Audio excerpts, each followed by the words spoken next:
রাজধানীর অভিজাত এলাকায় সরকারি জমিতে গড়ে উঠছে 5 তারকা হোটেল।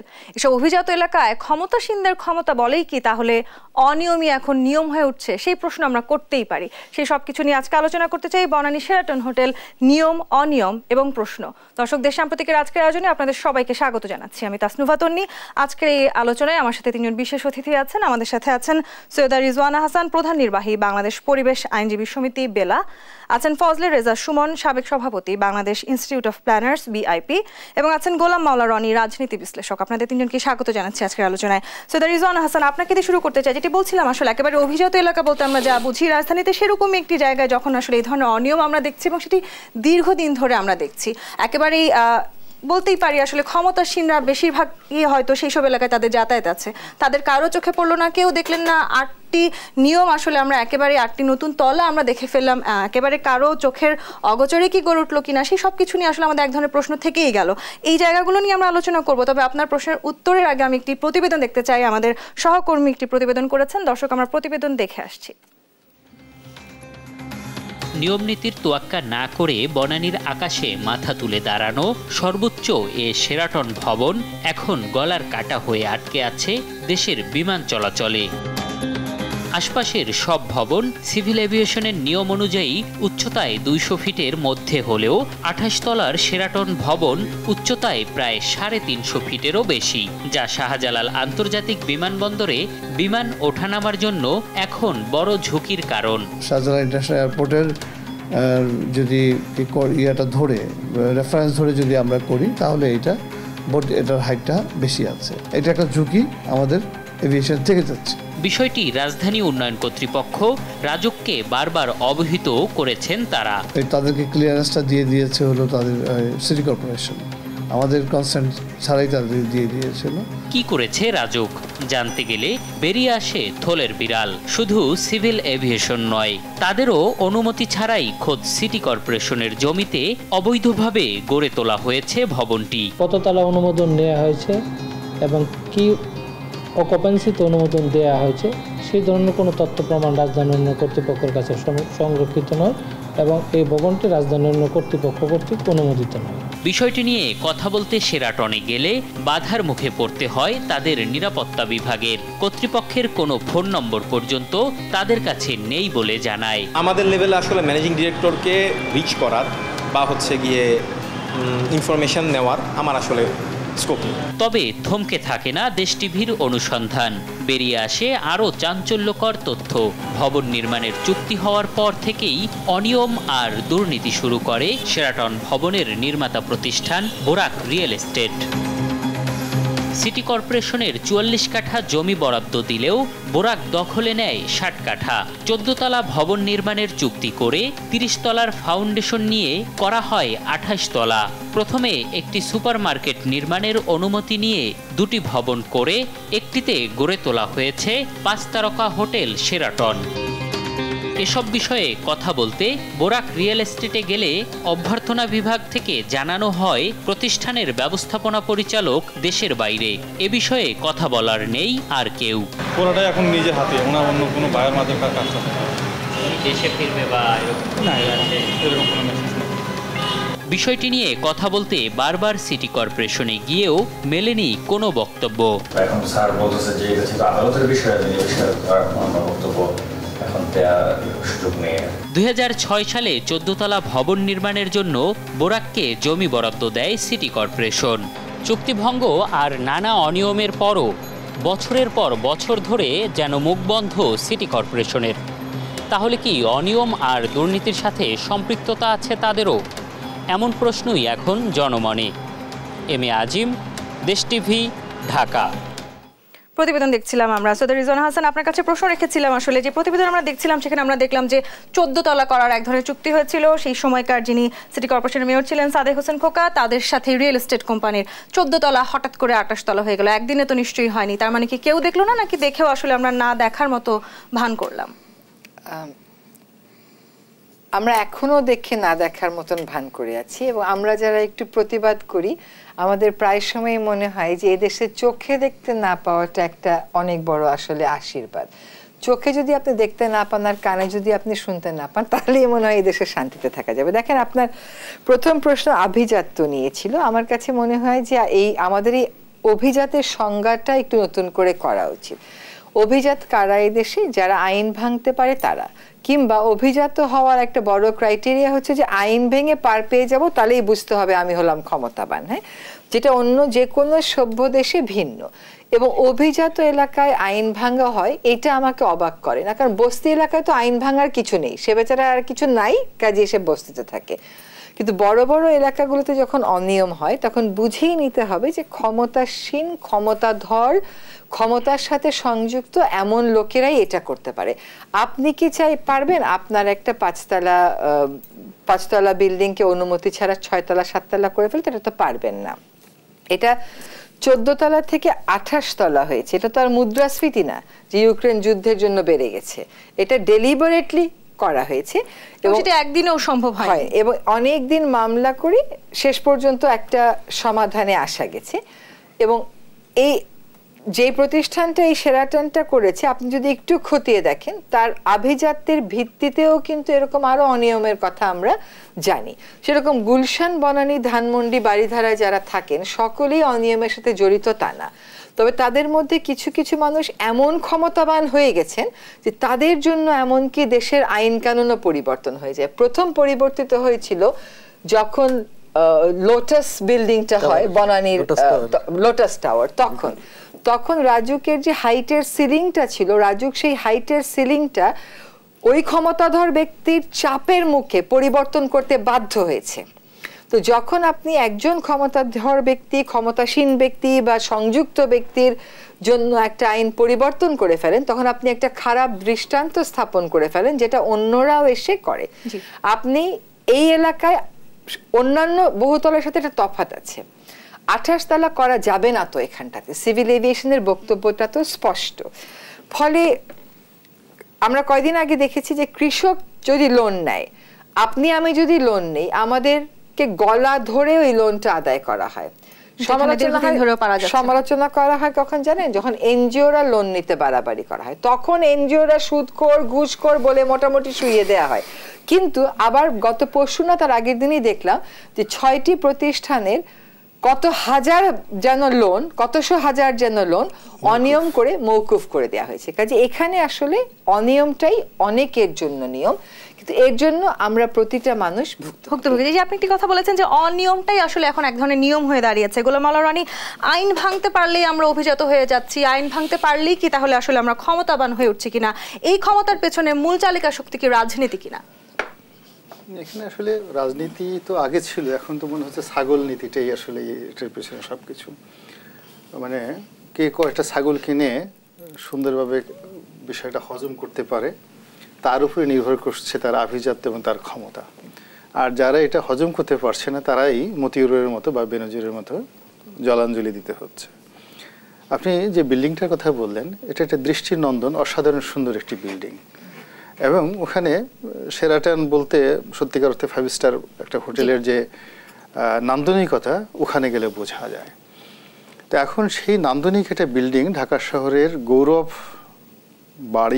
বাড়িয়ে যদি ঝুঁকিয়ে বাড়িয়ে দেয়, দ্যাট ইজ এ কোশ্চেন। এবং এখানে আমরা প্রথম যেটা শুনেছিলাম যে যারা নির্মাতা প্রতিষ্ঠান তারা এতটা শক্তিশালী যে সিটি কর্পোরেশনের যে প্রাপ্য তাদের যে শেয়ার, সে শেয়ারটাও তারা সিটি কর্পোরেশনকে দেয়নি, এবং এটার জন্য মামলা করে অবশেষে সিটি কর্পোরেশনকে সেই তাদের শেয়ারটা পেতে হয়েছে। এখন সিটি কর্পোরেশনের অনীহা আছে সেই শেয়ার নেওয়ার ক্ষেত্রে। যাক, এখন এইটা আমরা শুনেছি।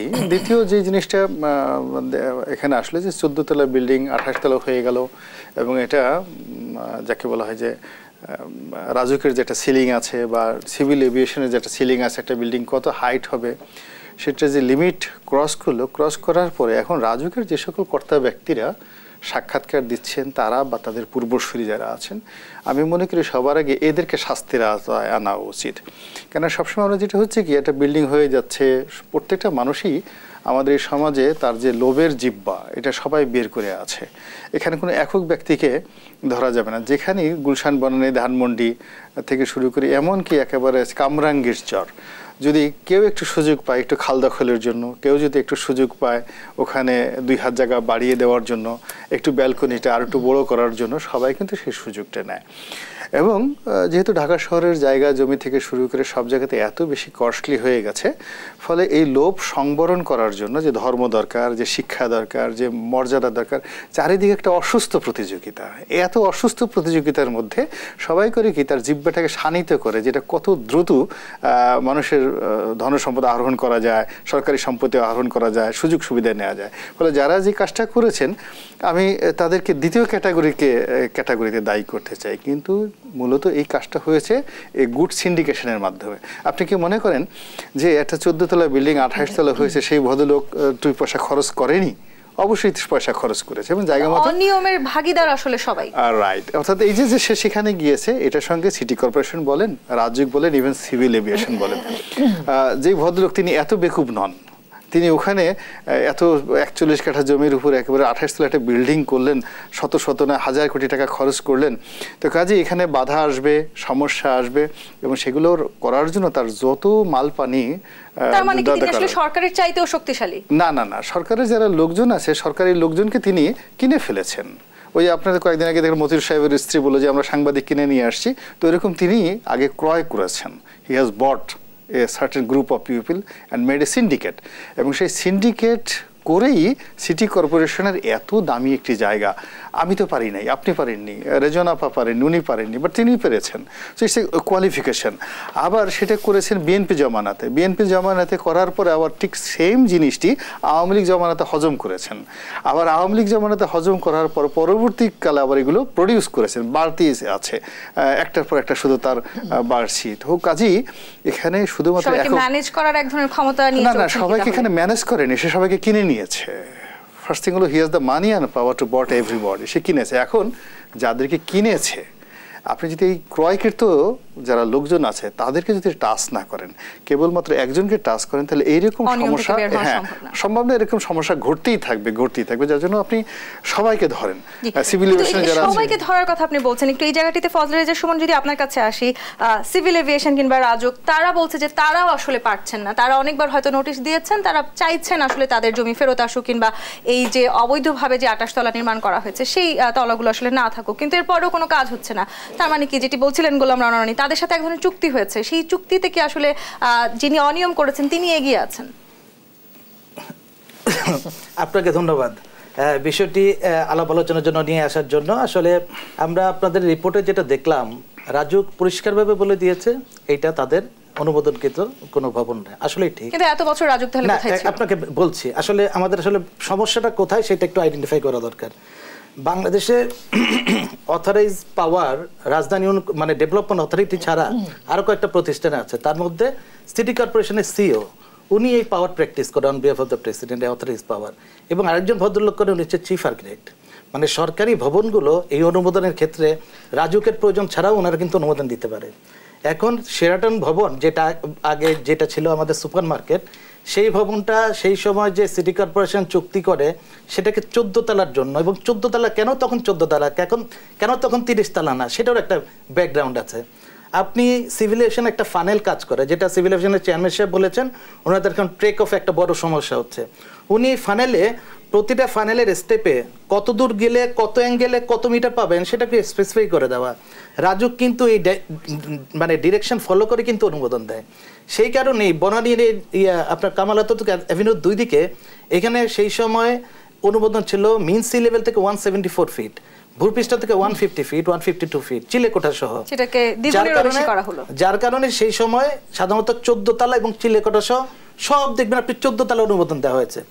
এখন যিনি বলেছেন যে জানেন কথা উঠছেন যে ভবনের যে গ্রুপ বা যিনি মালিক, আমি মনে করি উনি খুবই চতুর এবং ক্ষমতাধর এবং সব দিক দিয়ে উনি সবার থেকে চালাক বলেই উনি 14 তলা 28 তলা করতে পারছেন। উনি শুধু এই ভবন না, গুলশানের আরো অনেক গুরুত্বপূর্ণ ভবনের মালিক উনি, এবং সেই ভবনগুলো সরকারের টাকায়, অন ইউজের টাকায়, পার্কিং এর টাকায়, বিড প্লট নিয়ে উনি এখানে 5 স্টার হোটেল নির্মাণ করেছেন।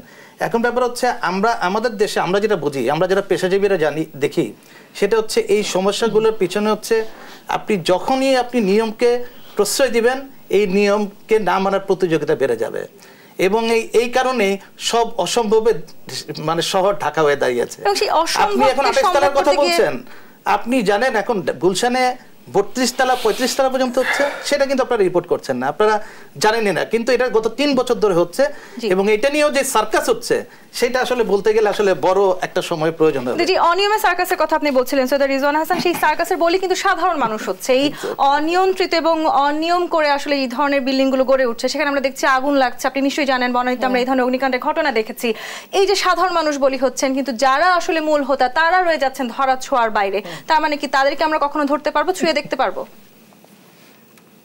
এখন তাদেরকে কে ধরবে সেটা হচ্ছে কথা। আমি 2-1বার চেষ্টা করে দেখেছি, একটা পর্যায় পর্যন্ত নিতে পেরেছি, তারপরে দেখা যায় কোনো না কোনো সমঝোতার মাধ্যমে তারা কিন্তু কাজগুলো করে ফেলে। আমি আপনাকে একটা উদাহরণ দিই, মধুমতি মডেল টাউন, দেশের সর্বোচ্চ আদালত বলল যে এটা অবৈধ, এখান থেকে মাটি ফেরত নিতে হবে এবং সর্বসম্মত সিদ্ধান্ত হলো আপিল বিভাগের। এবং সেই পর্যন্ত যেতে কেন গেলাম, মধুমতি মডেল টাউনের সাথে তো আমার কোনো দ্বন্দ্ব নেই, একটা দৃষ্টান্ত সৃষ্টি করতে গেলাম।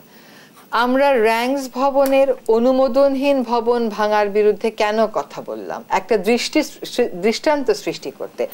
আমরা বিজিএমইএ ভবন কেন ভাঙতে বললাম, বিজিএমইএ ভবনের সাথে তো আমাদের কোনো বিবাদ নেই, একটা দৃষ্টান্ত সৃষ্টি করতে। আমরা ওই কটা জায়গায় জাজমেন্ট পর্যন্ত সফল হয়েছি, বিজিএমইএ এবং র্যাঙ্কস ভাঙা হয়েছে, কিন্তু আপনি দেখেন বিজিএমইএতে আবার গিয়ে সরকারি পিলার বসাচ্ছে। সরকারের যদি বাধ্যবাধকতা থাকে, সরকার তাহলে ব্যাখ্যা করবে জনগণকে। আমরা তো এমন না যে সরকারের সতুদ্দেশে বাধা দেব, ব্যাখ্যা করলে জনগণের কাছে একটা ব্যাখ্যা আসে। আমার এখন মনে হয় এই জানপ্রাণ বাজি দিয়ে বিজিএমইএ ভবন মধুমতির বিরুদ্ধে লড়াই করলাম, আমরা কি পারলাম সেই দৃষ্টান্ত করতে? আমরা রিহাবের মেলাও তো একবার প্রায় আটকেই দিয়েছিলাম, অনুমতিহীন কোনো প্রকল্প যেতে পারবে না। দেখেন এখন কি করছে, সকল হাউজিং কোম্পানিগুলোর চাপে ঢাকার যে মাস্টার প্ল্যানটা হয়েছে, সেই মাস্টার প্ল্যানে বিভিন্ন জলাশয়কে আবাসন দেখিয়েছে আন্তঃমন্ত্রণালয় কমিটি। মানে আপনার একটা ভূমি আছে, এই ভূমি যদি আপনি বিরুদ্ধ ব্যবহার করতে চান, মাস্টার প্ল্যানে যা আছে তার ব্যত্যয় ঘটিয়ে ব্যবহার করতে চান, আপনি রাজুকের চেয়ারম্যান মহোদয়কে আবেদন করবেন, তিনি আপনাকে অনুমতি দেবে। সেটা ছিল 1953 সালের আইন। এখন রাজুকের চেয়ারম্যান মহোদয়কে আমার পাহাড়কে সমতল দেখিয়ে দিতে পারে? এই ক্ষমতা বলে কি একটা জলাশয়কে আবাসন দেখিয়ে দেওয়া যায়? একটা ভবনকে হয়তো বা বাণিজ্যিককে আবাসন দেখানো যায়, আবাসনকে বাণিজ্যিক দেখানো যায়। এখন আইন শোনেন, এইটা যে তাহলে রিয়েল এস্টেট কোম্পানিগুলো বেশি শক্তিশালী হয়ে উঠছে। আপনি শোনেন, এই কর্মকাণ্ডগুলো যারা করে তারা দেশের আইন পরিবর্তন করে ফেলতে পারে এবং সেই আইন পরিবর্তনে এন্ডোর্সমেন্ট করে আন্তঃমন্ত্রণালয় কমিটি, কোনো একক মন্ত্রণালয় না। এই দুর্নীতি জায়গাগুলোতে আমরা আসবো, কিন্তু এখানে একটি প্রশ্ন থেকে গেল, দুর্নীতিতে আসলে সমঝোতা যারা করছেন তারা কারা? তাদেরকে আমরা কখনোই খুঁজে বের করতে পারি না, নাকি আসলে খুঁজে বের করতে চাই না? এই উত্তর নিয়ে একটি বিরতি নিয়ে ফিরতে হবে। দেশ সাম্প্রতিকে বিরতি নিয়ে ফিরছি, সাথেই থাকুন।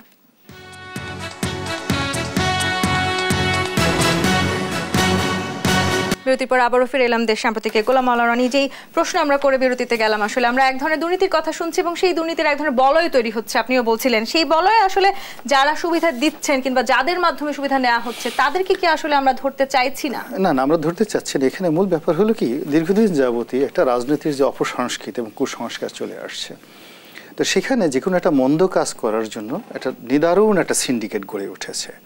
এখন সেটা রেপ বলেন, চোরাচালানি বলেন, গরু চোরাচালানি বলেন, বা অন্য যে কোনো কাজ বলেন, বা বিদেশে লোক পাঠানো বলেন, সমস্ত মন্দ কাজেরই একটা কিন্তু এমনকি ডিম চোরাচালানি এবং ডিম সিন্ডিকেশন এটারও একটা কিন্তু রয়েছে।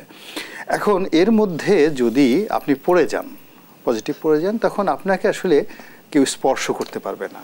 আপনি কাঁচামরিচ চোরাচালানি করেন অথবা 28 তলা বিল্ডিং করেন, 32 তলা বিল্ডিং, পুরো সিন্ডিকেটের মধ্যে। এবং সঙ্গতি কারণে এই সিন্ডিকেটের সঙ্গে রাজনৈতিক শক্তিটা থাকে সবার উপরে, তার সঙ্গে সঙ্গে প্রশাসনের যারা কর্তা ব্যক্তি, বিশেষ করে যাদের হাতে অস্ত্র আছে তারা, এরপরে যাদের হাতে কলম আছে, শক্তিশালী আমলাতন্ত্র তারা আছে, আর এই যে আমরা আইনের কথা বলি, ধরাছোঁয়ার কথা বলি, এটা হলো যখন এই সিন্ডিকেটের বাইরে যারা আছে। আর মাঝে মধ্যে কি হয়, এই সিন্ডিকেটের মধ্যে নিজেদের স্বার্থ সংশ্লিষ্ট বিষয় নিয়ে ঝগড়াঝাটি লাগে।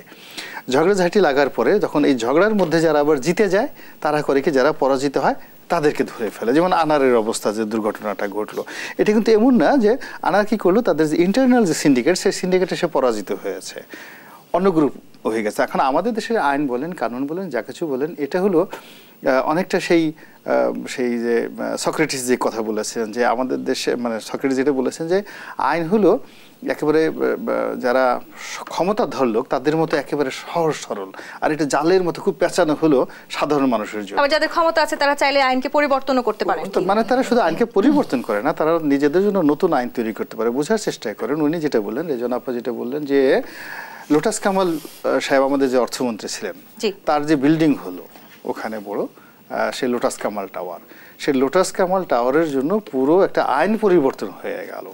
এখন সেই মানুষ সেখানে ক্রিকেট কন্ট্রোল বোর্ডে ছিলেন, অর্থমন্ত্রী ছিলেন, সমস্ত কিছু ছিলেন। তো তিনি যদি সেই কাজটি করতে পারেন সরকারের ঘনিষ্ঠ জনদের মধ্যে থেকে, তাহলে নূর আলী সাহেব কেন পারবেন না? কিংবা নূর আলী সাহেবের যে পার্টনার যিনি রয়েছেন জনাব সালমান এফ রহমান সাহেব আছেন, তিনিও তো ওয়েস্টিন হোটেলের মালিক। আপনি বোঝার চেষ্টা করেন যে এদের ক্ষমতার যে একটা বলয় কোন পর্যায়ে রয়েছে। ফলে আপনি রাতারাতি এক জায়গায় একজনকে টান দিবেন, সঙ্গে সঙ্গে দেখা যাচ্ছে 1000 যে শক্তিশালী মানুষ তার সঙ্গে চেইনের সঙ্গে বাধা। ফলে আপনি কাউকে এদেরকে নড়াতে পারবেন না। তো এটা একজন নিজের একটা চেইন তৈরি করেছেন এবং সেই চেইনটা কি অনেক দীর্ঘ, সাধারণ মানুষের চাইতে অনেক বেশি দীর্ঘ।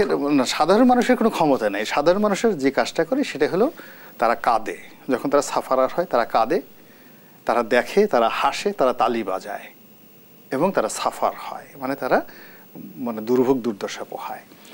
আমাদের মতো কিছু মানুষ যারা আছে, আমরা ওই বাংলাদেশের প্রেক্ষাপটে আমাদের কোনো কাজকর্ম নাই, তো আমাদের মাঝে মধ্যে চুলকা এগুলো দেখলে তাই আমরা কখনো কেউ মামলা করতে যাই, কেউ টকশোতে এসে তাদের বিরুদ্ধে কথাবার্তা বলি, এইগুলো ছাড়া আমাদের আসলে ভালো লাগে না। কিন্তু যখন আসলে আমরা দুর্নীতি নিয়ে কথা বলছি, ফজলের যে সময় একটি কথা বলছিলেন গোলাম মাওলানা, অনেকটি বড় সিন্ডিকেট তৈরি হয়েছে দুর্নীতি কিংবা অনিয়মের ক্ষেত্রে, সেখানে আপনি নিজেও বলছেন ফ্লাইং জোনের কথা বলছিলেন, এবং এই যে আসলে একজন সাধারণ মানুষ কিংবা আমি নিজে যদি আসলে কোনো একটি ছাড়পত্র নিতে যাই, সেটি পরিবেশের হোক কিংবা যে কোনো ধরনের লাইসেন্স নিতে গেলে আসলে আমাকে ঘন্টার পর ঘন্টা অপেক্ষা করতে হয়, নানাবিধ কাগজপত্র জমা দিতে হয়, এমনকি অনেক সময় আসলে অনেক ধরনের ভোগান্তিরও শিকার হতে হচ্ছে। তার মানে যারা আসলে ক্ষমতাসীন, যারা এই ধরনের দুর্নীতি করছেন, তাদের জন্য কি সব নিয়মই খুব সহজ? আসলে সহজ। যারা এই অনিয়ম করছে তাদের জন্য আসলে সহজ। একটু আগে রনি সাহেব যে কথাগুলো বলছেন, আমি ওনার সাথে এই কথাতে একমত না। রাজনীতি যখন আইনের ঊর্ধ্বে উঠে যায় তাহলেই এই অনিয়মগুলো সম্ভব। আপনি আইন যেটা আছে সেটাকে আপনি কমপ্লাই করবেন শুধু সাধারণ মানুষের জন্য, সবার জন্য, তাহলে কিন্তু এই ধরনের প্রশ্রয় কোনোভাবে পেত না। এবং এক একটা প্রশ্রয় আরো 10টা প্রশ্রয়ের জন্ম দিচ্ছে, যেটা আপনি গত 10 বছর দেখবেন। এত সুন্দর একটা আবাসিক এলাকা করা হয়েছিল 1961-এ। এখানে কমার্শিয়াল জোন কোথায় হবে, কোথায় হোটেল হবে, কোথায় মার্কেট হবে, এভরিথিং দেয়ার। পার্কিং প্লট কোথায় হবে, আপনি এটাকে সার্জারি করবেন, চেঞ্জ করবেন, এবং কাদের জন্য করছেন আপনি? সেই বিত্তশালীদের জন্য, ওই ধরনের লোকের জন্য। সুতরাং আপনি এই রাজনীতির দোহাই দিয়ে তাদেরকে ধরলে সব বেরিয়ে আসবে, আমরা পারবো না, আমি এটার সাথে একমত না। আপনি ধরেন, আপনি মূলোৎপাদন করেন, সব ঠিক হয়ে যাবে।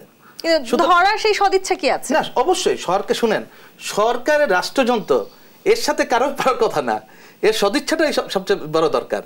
আপনি দেখেন এখন একে একে ইদানিং যারা নিউজ দেখছি, এটা এতদিন পারে না কেন? সরকারের সদিচ্ছা এখন হয়েছে এই ব্যাপারে একটু মনোযোগ দেওয়ার, আস্তে আস্তে বেরিয়ে আসছে। কিন্তু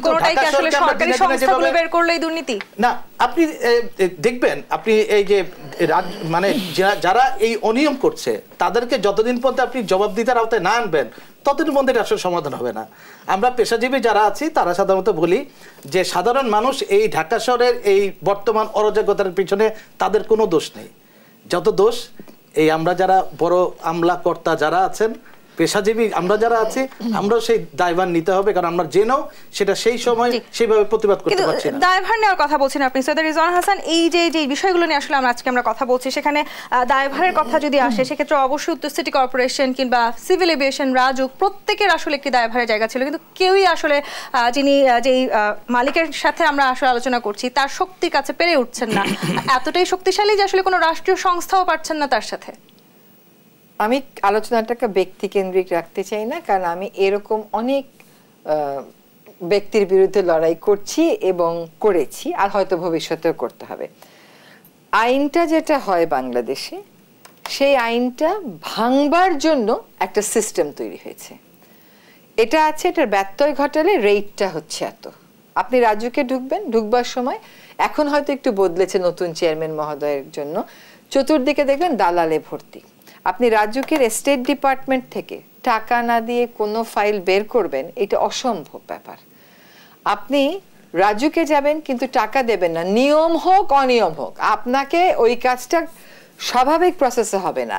আপনি অনলাইন জমা দেবেন, অনলাইনের ওই সাইটটা বন্ধ করে রেখে দেবে, আন্ডার রিপেয়ার থাকবে, এগুলো হবে। হ্যাঁ, এখানে রাজনৈতিক সদিচ্ছার কথা আমরা বলছি, তো আমার দেশের আইন কানুন কিন্তু খারাপ না, কোথাও নেই যে আন্তঃমন্ত্রণালয় কমিটি দিয়ে ডিটেইলড এরিয়া প্ল্যান বদলাবার কোনো আইনি বিধান নেই। এটা আন্তঃমন্ত্রণালয় কতগুলো যে কমিটি, সে কমিটিতে তো রাজনীতিবিদেরা ছিলেন।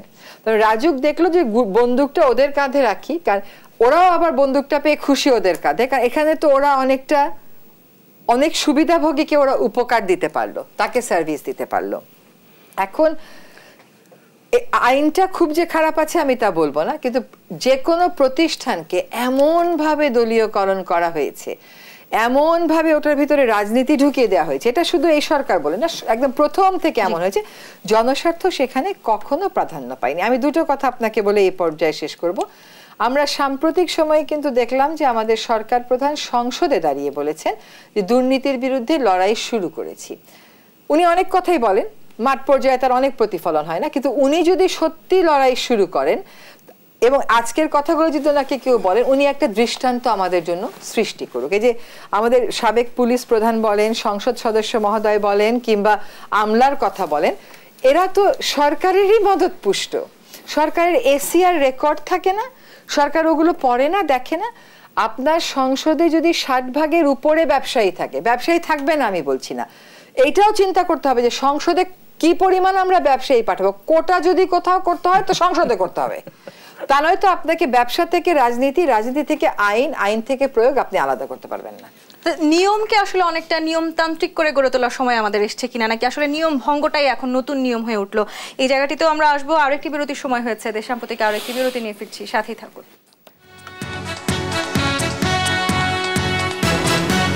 বিরতির পর আবারও ফিরে এলাম দেশ সাম্প্রতিকে। গোলাম আলা রানী, এত অনিয়ম, এত দুর্নীতির পরে কি আসলে নিয়ম নিজেও মাঝে মাঝে ভুলে যাচ্ছে কিনা, আসলে নিয়মের মধ্যে কি কি পড়ার কথা ছিল? না, এখানে সবচেয়ে বড় ব্যাপার হলো আমরা আইন ভাঙতে ভাঙতে, এখানে রেজন আপা আছেন, আমি আছি, আমরা উভয়ই লয়ের ছাত্র। ন্যাচারাল জাস্টিস বলে একটা কথা আছে, তো ভাঙতে ভাঙতে ভাঙতে ভাঙতে ভাঙতে প্রকৃতি খুব বিরূপ হয়ে যায়, মানুষের মন খুব বিক্ষুব্ধ হয়ে যায়, এবং একটা সময় এই একটা ভারসাম্যহীনতা চলে আসে, এবং তখন ওই আবর্জনাগুলো অটোমেটিকভাবে এমনভাবে বের হয়ে আসে, ইচ্ছা করলে পৃথিবীর কোনো শক্তি সেই আবর্জনাকে আর ঢেকে রাখতে পারে না।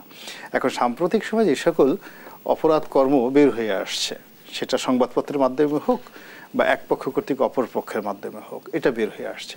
তো তদ্রূপ যে অন্যায়গুলো এই সমাজে হচ্ছে, একটা সার্টেন লিমিট পর্যন্ত তারা যেতে পারবে, এরপরে আর যেতে পারবে না, এরপরে তাদেরকে স্টপ হয়ে যেতে হবে। যেমন উনি মধুমতি মডেল টাউনের কথা বললেন, এখন মধুমতি মডেল টাউনটা হয়তো মাটির সঙ্গে মেশানো যায়নি, বিকজ অনেকগুলো জমি কিনেছে, অনেক কিছু করেছে, কিন্তু যারা এটার উদ্যোগ নিয়েছিল ভাইয়া গ্রুপ, তাদের ব্যবসা বাণিজ্য কিন্তু সব একেবারে বাজেয়াপ্ত বলতে গেলে, তাদের তেমন কিছু এখন নাই। তো এইভাবে এখন আমি মনে করি যে আসলে অন্যায়কারী যারা আছে তাদের জন্য আমাদের এই সমাজের সবচেয়ে বড় দৃষ্টান্ত হলো যে এই পৃথিবীতে অন্যায় করে শেষ অবধি কেউ পার পায় না। আসলে আমাদের কোনো বিচার দেখবার জন্য, দৃষ্টান্ত দেখবার জন্য প্রকৃতির দিকে তাকিয়ে থাকতে হবে। আমাদের দেশের তৃতীয় বিশ্বের সাধারণত প্রকৃতির দিকে তাকিয়ে থাকতে হবে। এর কারণে বিচার করার জন্য যে ধরনের, গোলাম আলা রানী, আমাদের দেশে আরো একটি নিয়ম আছে, সেটা হচ্ছে একটি রাজনৈতিক দল অপর রাজনৈতিক দলের উপর দোষ চাপিয়ে দিচ্ছে, কিন্তু যাদের দুর্নীতি নিয়ে আমরা এত দীর্ঘদিন ধরে আলোচনা করছি, প্রত্যেকেই কিন্তু সব রাজনৈতিক দলের সাথেই কাজ করেছেন, সব সময় তারা চাকরিরত ছিলেন কিংবা খুবই সংবেদনশীল পদে দায়িত্বরত ছিলেন। আপনি এখন যদি চিন্তা করেন, এস আলমকে নিয়ে অনেক কথাবার্তা হচ্ছে, কিন্তু এস আলমকে নিয়ে আওয়ামী লীগের কোনো লোক যেমন বাজে কথা বলে না, বিএনপির কোনো লোক বলেছে আমি শুনি নাই, জামাতের কোনো লোক এখনো পর্যন্ত বলেছে আমি এখন পর্যন্ত শুনিনি। আবার এরকম এসএলএমের মতো অন্যান্য যে সমস্ত গ্রুপের ব্যাপারে আছে, দেখবেন যে একটা নির্দিষ্ট জায়গাতে এসে ব্যবসায়ীদের একটা বিরাট অংশ এসে মিলে যায়। 111-এর সময় একে ধরো ওকে ধরো, পরে দেখা গেল যে বেটার বিজনেস ফোরাম কি একটা করে উঠে রেডিসনে গিয়ে তারা সবাই বসে একসাথে খাওয়া দাওয়া করে সব ভাই ব্রাদার হয়ে গেল। আবার এই যে দুর্নীতিবাজদের মধ্যে এই যে এখন একে ধরো ওকে ধরো বিভিন্ন রকম গেম রিমিক্স হচ্ছে, গেম হচ্ছে, এবং ঠিক 6-7 মাস পরে দেখা গেল সবাই কুলাকুলি করে গলাগুলি ধরে সব মিশে গেছে।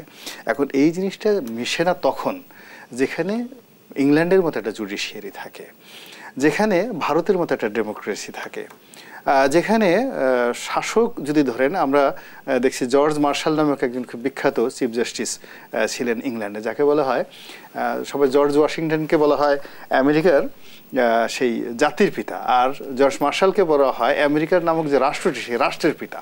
তো ওইরকম একজন বিচারপতি যদি যখন থাকেন কোনো একটা দেশে, কোনো একটা রাষ্ট্রে, কোনো একটা সমাজে, তখন আসলে এই জিনিসগুলো হয় না। এখন আমাদেরকে ওই সময়টা পর্যন্ত অপেক্ষা করতে হবে। ভালো রাজনীতিবিদ, ভালো বিচারক, দুর্নীতিও আসলে আরো দীর্ঘায়িত হবে কিনা সেটাও তো দেখবার বিষয়। না, তা তো সঙ্গত কারণে দীর্ঘায়িত হবে, অসহ্যর সীমা অতিক্রম করবে, এবং সঙ্গে সঙ্গে আমরাও ধৈর্যশীল হতে পড়বো অথবা বিদ্রোহী হয়ে পড়বো, অনার সৃষ্টি হবে, মারামারি হবে, কাটাকাটি হবে, গন্ডগোল হবে। এই বাংলাদেশের সমাজে 100 বছর এই দেশে কোনো রাজা ছিল না। 100 বছর আমরা অপকর্ম করতে করতে পুরো সমাজটাকে মাৎসান্যায় করে ফেলেছিলাম, এবং we have fight with each other. আবার সেই 100 বছর পরে চমৎকার একটা শাসন ব্যবস্থা এসেছিল পাল বংশ। 400 বছরে বাংলায় কিন্তু শান্তি ছিল। যার জন্য এটা একটা সার্কেল। এখন যে দুর্নীতির একটা সার্কেল চলছে, এটার পরে দেখবেন যে সুনীতি চলে আসছে। সবাই একসাথে দুর্নীতি করেছেন সেটিও তো আসলে সম্ভব নয়, কেউ না কেউ তো আসলে ভালো কাজও করছেন। সেই জায়গাটিতে রিজওয়ান হাসান, এই যে আমরা ভালো কাজের কথা বলছি, কিন্তু আজকে আসলে খুব সুযোগ কম ভালো নিয়ে কথা বলবার। যেই চুক্তিটি আসলে হয়েছিল এই বনানীর মতো এলাকায় সিটি কর্পোরেশন জমিতে এই ভবন নির্মাণে, সেটি একটু অসম চুক্তি, সেটি দেখিয়ে বোঝা যাচ্ছে কোনো না কোনো সুবিধাভোগী চক্র তো আসলে সেই চুক্তিটিকে অনুমোদন দিয়েছেন। তাদের বিরুদ্ধে আমরা কেন কোনো পদক্ষেপ নিতে পারছি না? আমরা তো অনেকে পদক্ষেপ নিয়েছি, যেমন রনি ভাই বলছিলেন মধুমতি মডেল টাউন, সেখানে কিন্তু জুডিশিয়ারি আমাকে রায় দিয়েছে, আমাকে লড়াই করতে হয়েছে। মধুমতি মডেল টাউনের কোনো একটি আদেশ রায় যেদিন দেওয়ার কথা সেদিন দেওয়া হয়নি, 3-4 বার তারিখ ঘুরিয়ে, অন্তর্বর্তীকালীন আদেশও 3-4 বার তারিখ ঘুরিয়ে, তারপরেও তো কিছু বিচারপতি দাঁড়িয়েছিলেন, বলেছিলেন। এখন মধুমতি মডেলটা মাটিতে মিশিয়ে দেওয়ার ব্যাপার না, এটা খাল খননের ব্যাপার। খাল খনন করা যায় না, ওরকম ভাবে খাল খনন করতে হবে। সে নাম বদলে লোকেরা ওখানে এখন রিসোর্ট বানিয়ে বানিয়ে ভাড়া দিচ্ছে। ফেসবুকে আবার দেয় যে অমুক জায়গাতে আসেন, ব্র্যাকেটে লিখে দেয় সাবেক মধুমতি, কারণ ওরা বুঝে গেছে যে ওদেরকে আসলে কেউ অ্যাকাউন্টেবল করবে না। আমরা যদি নাগরিক সমাজ যদি 10 পা এগোই, পেশাজীবীরা যদি 10 পা এগোয়, সরকার যদি আমাদের 2টা পা এগোতো, তাহলে আমরা পারতাম। তারা যদি সরকারে ঢুকে পড়ে, তারা যদি প্রত্যেকে গণমাধ্যমের মালিক, গণমাধ্যম বলবো না, সংবাদপত্রের বা টেলিভিশনের মালিক হয়ে পড়ে, তখন the fight gets extra difficult. কিন্তু আমি এখনো বলবো এই সমাজে প্রচুর হুইসেল ব্লোয়ার আছে। হুইসেল ব্লোয়ার না থাকলে আপনি কিন্তু এই 24 তলা 28 তলা বিল্ডিং এর কথা জানতে পারতেন না। হ্যাঁ, কিন্তু মুশকিল হচ্ছে আমাদেরকে বলে না দুষ্টের দমন আর শিষ্টের পালন, আমাদের সেই সমাজ ব্যবস্থা হয়নি। এখানে দুষ্টের পালন হয়, আর শিষ্ট কথা বললো কেন, সত্য কথা বললো কেন, দাও ওকে যতভাবে হয়রানি করা যায় ততভাবে হয়রানি করা। একটা এখানে নাগরিকদের দায় নেই তা না, কিন্তু নাগরিকদের যে ক্ষমতার জায়গা সংবিধান দিয়েছে, এখন একটা অদ্ভুত পরিস্থিতিতে সেই ক্ষমতার জায়গাটা সংকুচিত হয়েছে। আপনাকে একটা ছোট্ট ইতিবাচক কথা বলে শেষ করি। আমি সবসময় বলতাম যে রাজুকের বোর্ডে সেনাবাহিনী কেন থাকে? রাজুকের বোর্ডে থাকবে পরিকল্পনাবিদেরা, পেশাজীবীরা, সামাজিক স্টেটাস আছে যাদেরকে প্রেশার দেওয়া যাবে না এমন লোক। এরশাদ সাহেব এসে রাজুকের বোর্ডে আমলাদেরকে ঢুকিয়ে দিলেন, যাতে সরকার যা বলে রাজুক তা করতে বাধ্য হয়। ওই করতে করতে কিন্তু রাজুক পুরোটাই রাজনীতিবিদদের এবং আমলাদের খপ্পরে চলছে। এখন যিনি চেয়ারম্যান এসেছিলেন, আমি বেশি বলতে চাই না, সতর্কতার সাথে বলতে চাই, কয়দিন আগে শুনলাম রাজুকের 120 জন কর্মকর্তা দুদকের জালে আছেন। সত্যি যদি 120 জন, যে সিঙ্গেল আউট না করে সত্যি যদি 120 জনকে টার্গেট করা হয়, যার মধ্যে বর্তমানেরাও থাকবে, এবং টার্গেট করে ওদেরকে শাস্তি দেওয়া হয় এবং অনলাইনকে অন্যান্য সিস্টেমকে কার্যকর করা হয়, তাহলে আমি বলবো আমি একটা বিচার পেয়েছি। আপনি খালি একজনকে ধরবেন কারণ সে আপনার কথা শুনে নাই বা কোনো প্রভাবশালীর বিরোগ ভাজন হয়েছে, অন্যজনকে বেশি সুবিধা আছে, এটা কিন্তু হবে না। এখন আপনি ঢাকার আশেপাশে যান, চতুর্দিকে আপনি দেখবেন পানির মধ্যে সাইনবোর্ড, রাজুক করে কি। সো আমি রাজুকের চেয়ারম্যান মহোদয় যদি সত্যি এই উদ্যোগ নেন, যদি মন্ত্রী মহোদয়ের সাপোর্ট পান এবং সরকার প্রধান পার্লামেন্টে যা বলেছেন তা যদি উনি করে দেখান, কয়েকটা বিভাগ বেশি দুর্নীতি করে, ওদেরকে ধরলেই আপনি দেখবেন দৃষ্টান্ত হয়তো আমরা দেখতে পারবো। কিন্তু ফজলে রেজা সুমন, সেই দৃষ্টান্ত দেখাতে কাউকে না কাউকে এগিয়ে আসতে হবে, সেটি প্রতিষ্ঠান পর্যায়ে হতে পারে। কিন্তু যখন আসলে আমরা দেখি যে সিটি কর্পোরেশন কেবল চিঠি দিয়ে চুপ থাকছে, তাদের কাছে সব ধরনের প্রমাণাদি থাকা সত্ত্বেও তারা কাজ বন্ধেরও কোনো ব্যবস্থা নেয়নি, সেটি বা কেন?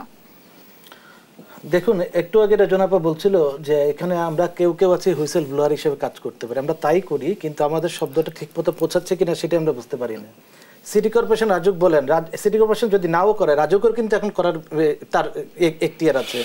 ওখানে একটা ভবন হলো জিরো সেটব্যাকে, চারিদিকে কোনো জায়গায় ছাড়েনি, পুরো ওখানে যে অ্যাক্সেস পার্কিং পুরো রাস্তার উপরে টেইল চলে আসে, সাধারণ জনগণের ভোগান্তি হয়। সেই জন্য ঢাকা ট্রান্সপোর্ট কর্পোরেশন অথরিটি আছে, রাজধানীর কর্তৃপক্ষ আছে, তারা তাদের অথরিটির মধ্যেও কিন্তু কাজ করতে পারে। কিন্তু কথা হচ্ছে কি, সেটা হচ্ছে কি এদের বিরুদ্ধে লড়াই করবে কে? কথাটা কিন্তু একটাই আছে, উনি রাজনীতিবিদ হিসেবে উনিও বলেছেন যে এদেরকে ধরলে সবাই চলে আসবে, কিন্তু আপনি যতদিন পর্যন্ত এইটার উৎখাত না করবেন তাহলে কিন্তু এটা কন্টিনিউশন হয়ে যাবে। আমরা যারা আছি, আমরা এই ঢাকায় বিশেষ করে গুলশানে এই পুরো যোগাযোগ ব্যবস্থা ধ্বংস করার ক্ষেত্রে যারা কাজ করছে, বিশেষ করে কতগুলো অনুমোদিত ভবন যারা 20 তালা 25 তালা 30 তালা 32 তালা করছে, তাদেরকে এই মানে নিয়মের মধ্যে তাদেরকে অনুমোদন দিয়ে জরিমানা দিয়ে করার জন্য আমরা অনেক দিন ধরে চেষ্টা করেছি, কিন্তু যেটা বলবো এদের হাত এতই শক্ত, সেই জায়গাতে আমরা করতে পারিনি। কিন্তু এই ক্ষেত্রে সবাই যদি এগিয়ে আসে, আর এখানে যদি সরকার একটু এক পায়ে এগিয়ে যায়, স্টেপ ফরওয়ার্ড হয়, তাহলে আমার বিশ্বাস দৃষ্টান্তমূলক এক ধরনের শাস্তির ব্যবস্থা আমাদের করা উচিত। কিন্তু গোলাম আলা রনি, দৃষ্টান্তমূলক শাস্তি কি আমরা দেই, নাকি আসলে আমরা এই দুর্নীতিবাজদেরকে সেফ এক্সিট দিই? না, এখন পর্যন্ত আমরা যেটা দেখছি সেটা হলো সেফ এক্সিটই দেওয়া হয়। এবং দুর্ভাগ্যজনক হলো সত্যি যে আমরা টু দি পয়েন্টে যাদেরকে চিনি যে এরা দুর্নীতিবাজ, এদের পোশাক দেখলে বোঝা যায় দুর্নীতিবাজ, এদের চেহারা স্রোত চুল ঠুল এগুলো দেখলেই বোঝা যায় যে অল আর কারাপ্টেড। এখন সেই কারাপ্টেড লোকগুলো যদি যখন দেখি যে ক্ষমতার কেন্দ্রে ঘোরাফেরা করছে, বা তারা ওয়াজ করছে, তারা নসিহত করছে, তো তারা জাতিকে বিভিন্ন রকম দিক নির্দেশনা দিচ্ছে, এবং যেখানে সিদ্ধান্ত মানে এই দুর্নীতিবাজরা অনেক ক্ষেত্রে তারা সিদ্ধান্ত দিচ্ছে। এবং আপনি দেখেন যে বেনজিরের কথায় চিন্তা করেন, সে মানে আমি দেখলাম যে অনেকগুলো ভিডিও সে চলে আসছে যেখানে সে পুলিশ বাহিনীকে সবক দিচ্ছে যে কি করে সৎ হতে হয়, কি করে হ্যাঁ, তারা সেই জিনিসগুলো তারা সে পুরস্কৃত হচ্ছে। তো এইভাবে শুধুমাত্র পুলিশ বাহিনীতে নয়, বেনজির নয়, এটা সব ক্ষেত্রে সবচেয়ে কারাপ্টেড লোকগুলো এখন সবচেয়ে বড় সাধু সেজে আমাদেরকে তারা সাজেশন দিচ্ছে। এবং এটা আমাদের মনোজগতে এটা খুবই বিরূপ প্রতিক্রিয়া সৃষ্টি করছে। আমাদের অনেকের ঘুম হারাম করে দিচ্ছে, অনেকের চেহারা নষ্ট হয়ে যাচ্ছে, অনেকের খাবার দাবারও অরুচি এসে গেছে, এমনকি মানে তাদের বংশবৃদ্ধিও কমে যাচ্ছে ডে বাই ডে। মানে রিপ্রোডাক্টিভ হেলথ এর সিরিয়াস অবস্থার মধ্যে আমরা পড়ে গেছি। ফলে এটা একদিকে ভালো, দেশে যে জনসংখ্যা কমে যাবে এই সমস্ত যাবে বিভিন্ন কারণে, সব মিলিয়ে যারা দেশ চালাচ্ছে তারা আসলে কি করতে চাচ্ছে আমরা এটা বুঝতেছি না। তাতে কিছু মতে কি তারা কোনো চাপে নেই, অর্থাৎ সরকার কি কোনো চাপে নেই? না, সরকার যদি চাপে থাকতো বা তাহলে তো তারা এই কাজগুলো করতো না। চাপে আসে জনগণ, আমরা যারা সাধারণ মানুষ আমরা চাপে আছি, আমাদের চোখের সমস্যা হয়। এই দেখুন, ওনার চোখে চশমা, ওনার চোখে খুব ভারী চশমা, এই আমিও যে চশমা নিয়ে আসছি, আমরা 3 জন গেস্ট। তা আমরা যদি ঠিকমতো সবকিছু স্বাভাবিকভাবে সবুজ দেখতে পেতাম, আমাদের চোখের এই অবস্থা হতো না, এবং আমাদের কণ্ঠ সর্বনাশ হয়ে গেছে। দেখেন, আজ থেকে 5 বছর আগে রিজওয়ান আপা কত সুন্দর ছিলেন, উনি কত সুন্দর ছিলেন, আমিও সুন্দর ছিলাম, কিন্তু এই সময়ের চাপে আমরা এমন অবস্থা হয়ে গেছে, যদি সবকিছু স্বাভাবিকভাবে আমরা শুনতে পেতাম, ভালো খাবার খেতে পেতাম, তাহলে এই সমাজকে দেওয়ার মতো আমাদের অনেক কিছু ছিল। কিন্তু এই যে কারাপ্টেড দুর্নীতিবাজ লোকজন, এখন আমরা এই যে দেখেন, আপনি তো আমাদের কপাল নষ্ট করে দিলেন। কোনো কারণে যদি আমরা শেরাটন হোটেলে আগামীতে যাই, যদি খাবারে কোনোদিন বিষ টিস মিশিয়ে দেয়, এই দায়িত্ব তো দেশ টিভি নেবে কিনা আমি বলতে পারি না। তো এইভাবে আসলে অনেক কিছু চলছে, মানে সব কিছু স্বাভাবিকভাবে চলছে, আর সব সাফারার আমরা সাধারণ জনগণ হচ্ছি। কিন্তু যারা এই সিন্ডিকেটের সদস্য, তারা শেষ সময়টা পর্যন্ত, এই যে দেখেন যারা অনেকে পালিয়ে গেছে, এখন যেখানে কেউ 200 কোটি টাকা মেরে পালিয়ে গেছে, 2000 কোটি টাকা পালিয়ে গেছে, ইভেনকি পিকে হালদার ভারতে গিয়ে সে রাজার হালে জেলের মধ্যে আছে। এমনকি সে যখন তার আইনজীবীরা বললো বাংলাদেশে যে সে বাংলাদেশে হাইকোর্টে এসে হাজির হতে চায়, আমরা কিন্তু তাকে আনিনি। তাহলে বুঝেন যে সিন্ডিকেটটা কোন পর্যায়ে চলে গেছে। ফলে যারা এটা পরিচালনা করছে তারা তো আরামে আছে, সব দিক থেকে আরামে আছে, লন্ডনে আছে, আমেরিকাতে আছে, কানাডাতে আছে। আর আমরা যারা সাধারণ জনগণ আছি, আমরা একবার ঢাকা থেকে গ্রামে যাচ্ছি, আবার গ্রাম থেকে তাড়া খেয়ে ঢাকা আসছি এবং ঢাকায় এসে রিক্সা টিক্সা একবার চালাচ্ছি, তো বুড়ো হয়ে যাচ্ছে, বুড়ো হয়ে যাওয়ার পর ব্যাটারি রিক্সা চালাচ্ছে, আবার ধরে তাকে পিটিয়ে গ্রামে পাঠিয়ে দেওয়া হচ্ছে।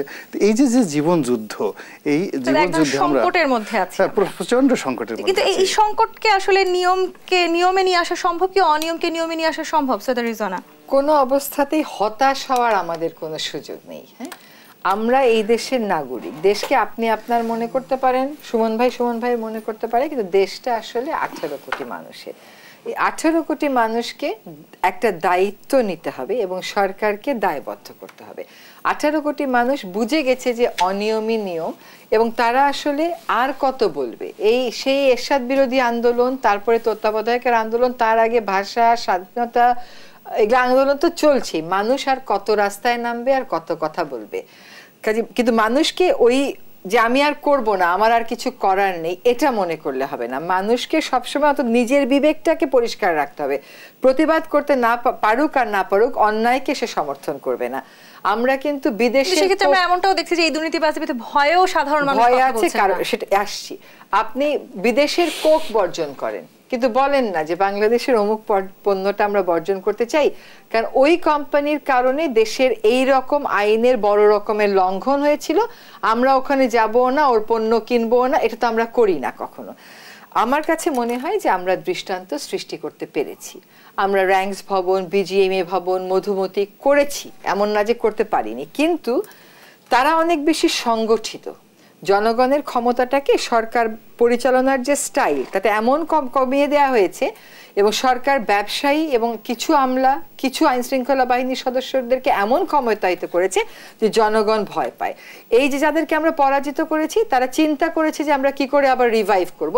তারা রাজনীতিকে, তাদের নষ্ট রাজনীতিকে, দুর্নীতিগ্রস্ত রাজনীতিকে তাদের মৃত সঞ্জীবনী সুধা হিসেবে পান করে ফেলেছে, এবং রাজনীতির ভিতরে তারা মিশে গেছে। মিশে গিয়ে তারা এখন ব্যবসায়ী আর রাজনীতি আপনি আলাদা করতে পারছেন না। ব্যবসায়ী কেন থাকবে না? ভালো ব্যবসায়ী আছেন, অবশ্যই আছে। ওই খারাপ ব্যবসায়ীরাই এখন রাজনীতির নিয়ামক হয়ে যাচ্ছে, এবং রাজনীতিও জনগণ থেকে এত বিচ্ছিন্ন হয়ে গেছে যে তারা ওই ব্যবসায়ীর উপরই নির্ভর করছে। জনগণকে এইটার ব্যাপারে সচেতন থাকতে হবে। আজকে ভারতে দেখেন কি সুন্দর একটা নির্বাচন হলো, এবং হিন্দুত্ববাদের বিরুদ্ধে ভারতে কিন্তু আমাদের নির্বাচন হিন্দুত্ববাদকে জয়ী করলো না। তো আমাদের ক্ষমতাটা এত বেশি কার্টেলড হয়ে গেছে যে যেখানে গিয়ে আমরা ইয়েস নো বলতে পারতাম, আমরা আর পারি না। সেই জায়গাটা যাতে না হয়, সেখানে আমাকে, সুমন ভাইকে, রনি ভাইকে কাজ করতে হবে। এবং এই জন্যও আপনি ডাকলে আমরা আসি। আমিও তো বলতে পারতাম এগুলা বলে আর কি হবে, আমি বলিনি। আপনি ডেকেছেন, পরে আমি এসেছি, কারণ আমাদেরকে বলতে থাকতে যারা নিজেদের পদক্ষেপ থেকে আসলে প্রথম পদক্ষেপটা গ্রহণ করার প্রয়োজন। ফজলে যে সুমন, এই যে আমরা নিয়ম নীতির কথা বলছিলাম, নিশ্চয়ই বিল্ডিং কোড আছে, রাজুক কিংবা সিভিল এভিয়েশনে অনেক ধরনের নিয়ম আছে। সেই নিয়ম কি আসলে সবসময় শুধু যারা একেবারেই সাধারণ মানুষ, খেটে খাওয়া মানুষ, তাদের উপরেই বর্তায়, নাকি ক্ষমতাবানদের আসলে নিয়ম মেনে চলার কোনো প্রয়োজন নেই? বর্তমানে যত নিয়ম আছে, বিল্ডিং কোড আছে, বিল্ডিং লজ আছে, যা আছে, এটা সবার জন্যই, কিন্তু সেটা ইম্পোজ হয় শুধু সাধারণ লোকজনের উপরে। তাহলে যে প্রতিষ্ঠানগুলো এগুলো মানানোর কথা ছিল, তারা কোথায়? সেটাই কথা, সেটাই হচ্ছে গিয়ে সেই যে করা হচ্ছে না, এই অনিয়মের প্রতিবাদ করা, সেটা করে যেতে হবে। আমি হতাশ নই, আমি আশাবাদী। আমরা সবসময় অনিয়মের প্রতিবাদ করি। আমরা চাই আমরা যেন পরবর্তী প্রজন্মকে নিয়মটাই যে নিয়ম, এইটা তাদের যেন বিশ্বাস না করতে, যেটা বর্তমান প্রজন্মের মধ্যে একটা ঢুকে গেছে। নিয়মহীনভাবে কাজ করলে কোনোভাবে কাজ করা যাবে না, ব্যবসা করা যাবে না, চাকরি পাওয়া যাবে না। সেইখান থেকে আসলে ব্যাক করাতে হবে। আমরা যারা আছি তারা আসলে পেশাজীবী বলুন, পরিবেশবাদী বলুন, আর যারাই আছেন সবাইকে আসলে এগিয়ে আসতে হবে নিয়মের প্রতিবাদ করে, এবং এই অনিয়মের বিরুদ্ধে যারা করছে তাদের সবাই মিলে আমাদের সোচ্চার হতে হবে। সেই সম্ভাবনা কতখানি গোলাম মাওলানা, একদম ছোট করে? অবশ্যই সম্ভাবনা আছে। সম্ভাবনা হলে আমরা তিনজন এখানে আসলাম কেন? এখানে মূল ব্যাপার হলো যে সমাজে সবসময় প্রকৃতিগতভাবে কিছু মানুষ থাকে যারা বাঁশি বাজাতে থাকে, অন্যায়ের বিরুদ্ধে শব্দ তুলতে থাকে, এবং তাদের সেই শব্দ এখন বাংলাদেশে আছে 18 কোটি মানুষের খুব অল্প সংখ্যক আমার মানে আছে যারা দুর্নীতিবাজ। আপাতত দৃষ্টিতে তাদেরকে খুব শক্তিশালী মনে হয়, কিন্তু যদি আমি নিজে আমার ব্যক্তিগত জীবনে দেখেছি অনেক বড় বড় তথাকথিত দুর্নীতিবাজ যারা আছে, তাদের সামনে যখন আমি একা দাঁড়িয়েছি, তারা 10-12 জন দাঁড়িয়েছে, আমাকে দেখে তারা ভয় পেয়ে গেছে। আমি একা রাতে 9টা, 10টা, 11টার সময় তাদের সামনে দিয়ে গিয়েছি, তারা 10-12 জন দাঁড়িয়েছে, কিন্তু আমাকে দেখে তারা ভয় পেয়ে গেছে। সত্য এত শক্তিশালী, যদি মানুষ বুঝতে পারতো যে সত্যর যে শক্তিটা কি, এটাই হলো আমরা যারা আছি এটা প্রচার করা যে সত্য আমরা আসলে এই অনিয়মের নিয়ম থেকে আসলে বেরিয়ে আসতে চাই এবং নিয়মতান্ত্রিক হয়ে উঠুক সেই প্রত্যাশা রাখতে চাই। সৈয়দা রিজওয়ানা হাসান, ফজলে রেজা সুমন এবং গোলাম মাওলানা, অসংখ্য ধন্যবাদ আজকে আমাদেরকে সময় দেওয়ার জন্য। আপনাদেরকে ধন্যবাদ। দর্শক, আগামী দেশ সাম্প্রতিক দেখবার আমন্ত্রণ রইল। ধন্যবাদ এতক্ষণ আমাদের সাথে থাকার জন্য।